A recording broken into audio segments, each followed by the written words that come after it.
Welcome back to my channel where I talk about beauty, envy, and featurism, the social dynamics that shape how people treat you when your face, body, hair texture, or skin tone aligns with the American standard of beauty. And with your visual advantage, you probably experience things that most people don't fully understand or even acknowledge. Today, I wanted to come on here and talk about something that keeps showing up in the lives of people who are very visible. When I look at Hayden Panettiere's story, I see patterns that repeat across many generations of man and woman who benefit from featurism, lookism, and good looks. So I told y'all before that all the things that were unfolding around her when I seen her in her previous interviews sounding dissociated, like she could barely talk, how in her previous interviews she just looked very discouraged.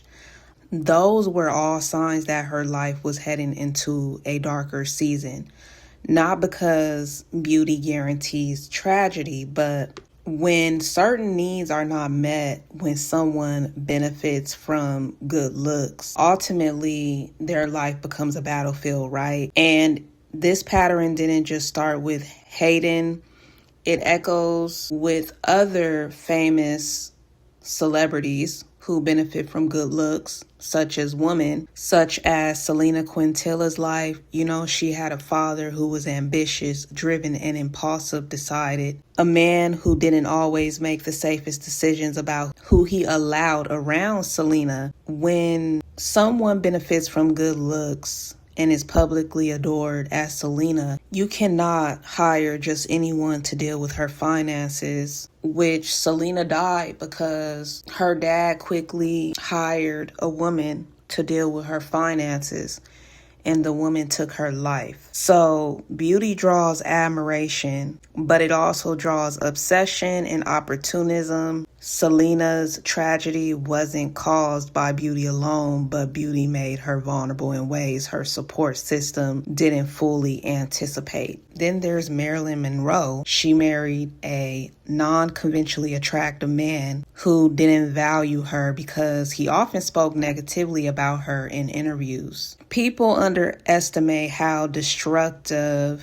that is when you know you benefit from good looks and then you have the person that you're in love with devaluing you. The way Marilyn's ex-husband, who was very ugly, used to talk about her, it led her into psychological erosion because words are powerful and words can shape identity and words can affect the mind. So when Marilyn saw him move on to someone who was below average, he married a woman that was non-conventionally attractive. It deepened her depression because Marilyn thought, like, as the beautiful woman she is, she thought with him, why would you move on with someone who is not that good looking?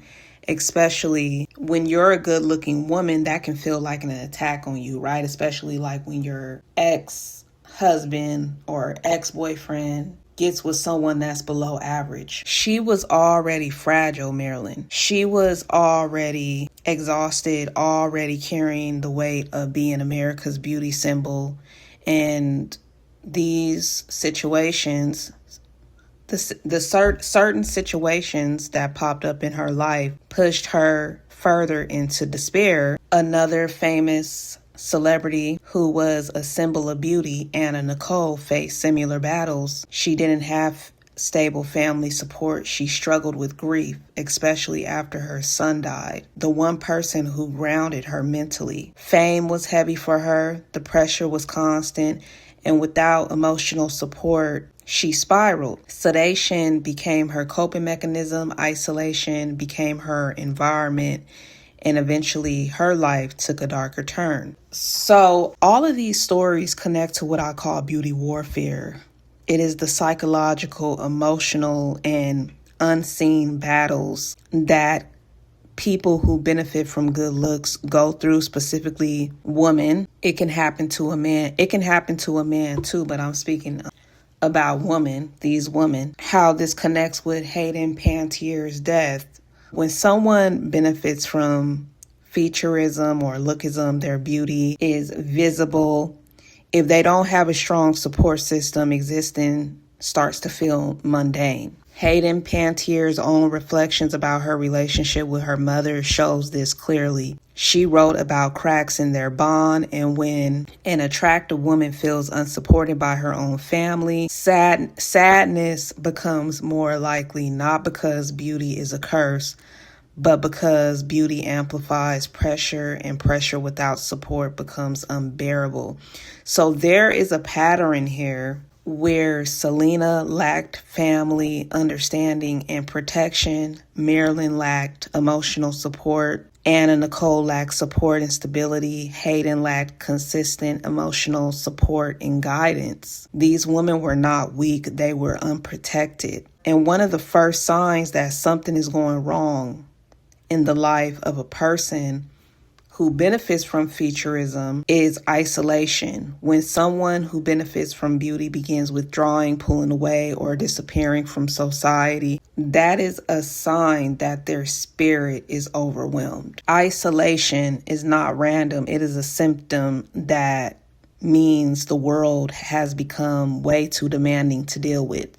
And that's not natural because we are social creatures by nature. God made us to want to socialize. So when someone just says, I'm not going to socialize anymore, that's questionable. We should really take that seriously. That's also why when I see someone who benefits from good looks being in the house all day, or they don't have a lot of friends, it's just questionable since there's like 8 billion people in society and the world claims we're unified. We're just this one united party, you know? But the world itself can take a toll on people who benefit from good looks. Beauty draws attention, but attention is not support. Attention is not protection. Attention is not love. Remember that. So here is the lesson. People who benefit from featurism, lookism, or beauty need real support. They need emotional safety, not public praise, because without support, the pressure of beauty becomes a battlefield and not everyone is capable of surviving it. Like I told you guys, attractive women are statistically more vulnerable to premature death before the age of 40 than attractive men, largely because their social visibility exposes them to higher levels of risk.